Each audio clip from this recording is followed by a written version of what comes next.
Армысыздар, құрметті қыз-келіншектер. Бүгінгі сіздермен бөлісетін тақырыбым жүктілік кезінде қандай тағам түрлерін пайдалануға болмайды, яғни қандай тамақтарды жеуге болмайды деген тақырыпты сіздерге кеңінше түсіндіріп айтқым келеді. Қыздар, ашығын айтайықшы, бізде жүкті болғаннан кейін мен жүктімін деп өзіңе өзің жаңағы барлық өзіңнің еркелігіңді көтергің келеді, бірақ қыздар, айтайын дегенім мынау.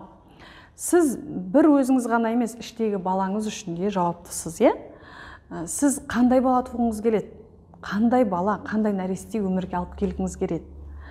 Әрине, дені сау біріншіден, екіншіден дұрыс тамақтана алатын, ертеңгі күн өскенде сіздің дайындап берген тағамдарыңызды жейтін, дені сау бала туғыңыз келеді, Ондай болса, балаңыз ішке бірінші күні біткеннен бастап, сіз сол режимге, тамақтану режиміне баланы үйретесіз. Сол есіңізде болсын. Сіз не жейсіз, балаңыз соның бәрінің ішіңізде жатып дәмін татады. Сондықтан айтайын дегенім, айналайын қыз-келіншектер, дұрыс тамақтанайық. Сіздерге бірінші кезекте нені тыю керек? Әрине, бірінші тәтті тағамдарды, тәтті, құрамында қанты көп заттарды азайту керек. Және рационнан мүлде шығарып тастасаңыздар, әрине ол дұрыс болатын еді. Неге дейсіздер ғой? Ол біріншіден сізге салмақты өте көп жинауға, баланың да өте көп салмақ жинауына алып келеді. Екіншіден, қыздар, баланың іште жатқанда және кейін туғаннан кейін дамитын ауруларға алып келеді. Қазір біздің ғалымдар дәлелдеді. Шамадан көп тәтті тағамдарды пайдаланған келіншектерде сахар, қант диабеті, яғни сахарный диабетпен туылатын балалардың жиілігі өте жоғарылап кеткен. Соңғы кездерде өздеріңіз интернетті ашсаңыз да, теледидарды ашсаңыз да көріп жүрген шығарсыздар. Балалардың ішінде қант диабетімен ауыратын балалардың саны өте көп. Неге? Бұл біздің жүктілік кезінде ретсіз қант, яғни құрамында қанты көп тағамдарды жеуіміздің әсерінен болады.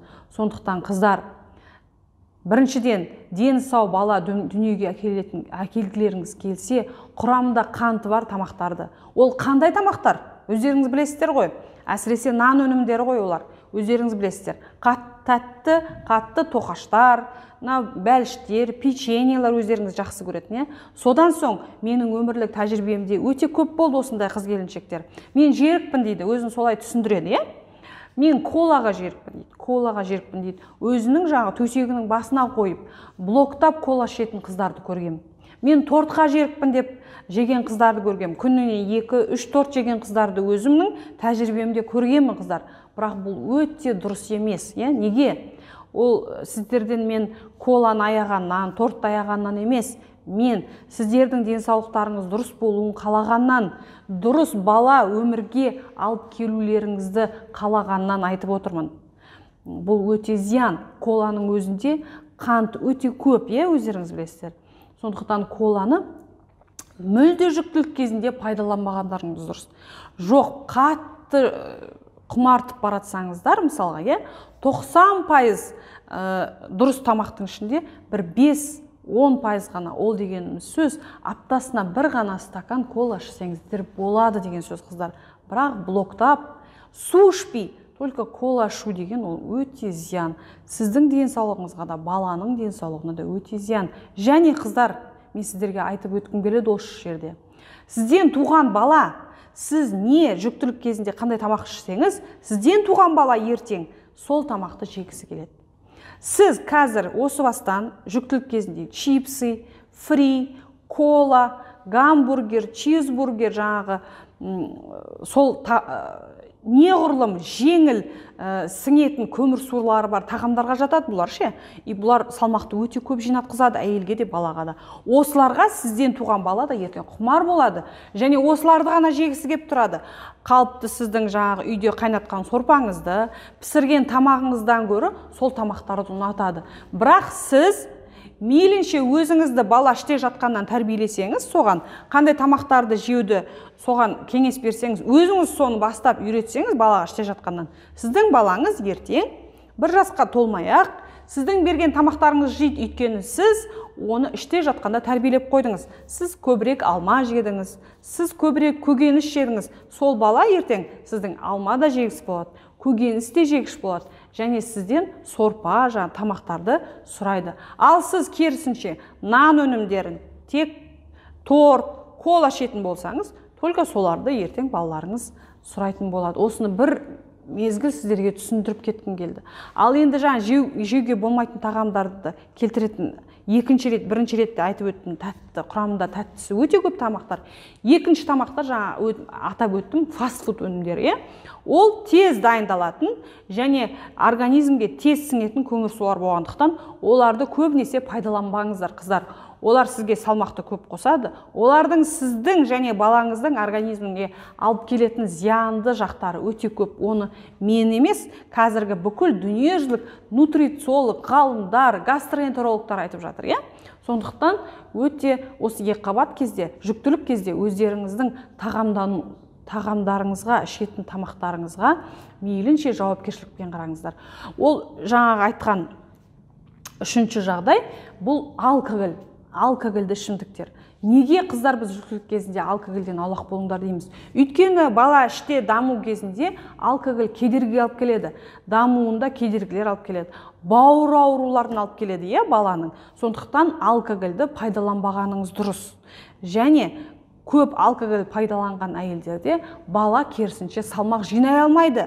Және дамуында кедергі болады. Дұрыс салмақ жинай алмаған балалар, дұрыс дамымаған кемтар балалар туылуы қаупі өте жоғары болады алкогольді пайдаланған әйелдерде. Және төртіншіден атап өтетінім бұл темекі, шылым дейді. Бұл темекінің өте тоже зиянын білесіздер. Бірақ біле тұрса да, менің өте тәжірибемде өте көп әйелдер бала ішінен біткеннен босанғанға дейін темекі шегетін әйелдер, қыз-келіншектер өте көп, қыздар. Біле тұра шегесіздер, әрине. Мен айта алмаймын, сіз 100% осы темекі шеккен әйелдердің балалары сау болып туады. Әрине 12 мүшесі сау болып туылады деп ойлайсыздар, туылады әрине, бірақ туылғаннан кейін денсаулығы баланың, мысалға, тыныс алу жолы өте әлсіз болады.